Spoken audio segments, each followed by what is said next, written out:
Excellences, Messieurs les chefs d'État et de gouvernement, distingués invités. La proximité géographique, socio-culturelle et économique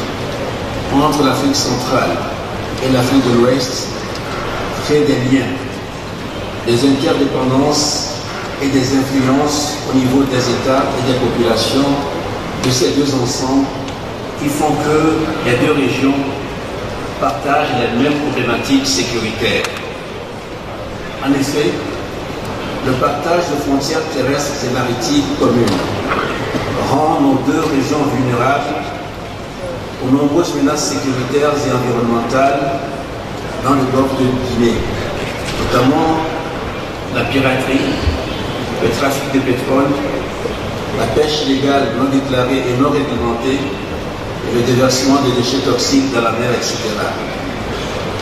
Nos deux régions subissent également d'autres activités illicites transfrontalières, notamment le trafic des armes, le trafic des êtres humains, le trafic de drogue, le blanchiment d'argent, et j'en passe. Il est donc impérieux que nous trouvions ensemble la meilleure approche pour nous attaquer à ces menaces et garantir la paix et la sécurité de nos populations. C'est dans cette perspective que nous tenons notre sommet conjoint de ce jour, avec la ferme volonté de créer les conditions d'une paix durable et d'un environnement sécurisé dans l'espace commun aux deux régions, à travers l'adoption d'une vision partagée des menaces et d'une approche commune des solutions à y apporter. Nos deux communautés ont prouvé par le passé leur volonté de travailler ensemble, comme en témoigne notre sommet conjoint tenu le 25 juin 2013 à Yaoundé, en République du Cameroun, sur la question de la sécurité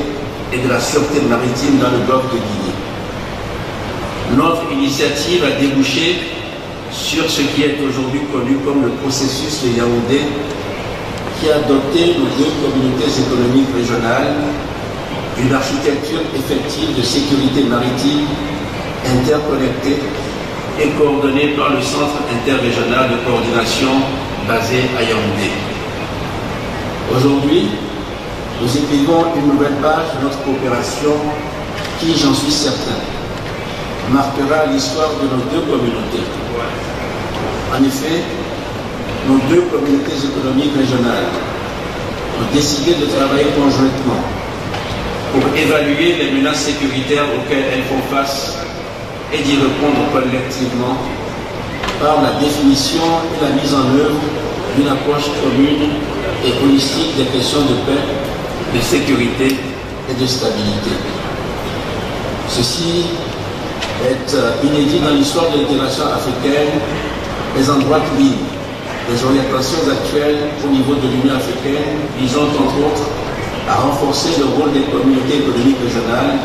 et la coopération interrégionale dans l'approfondissement de l'intégration africaine.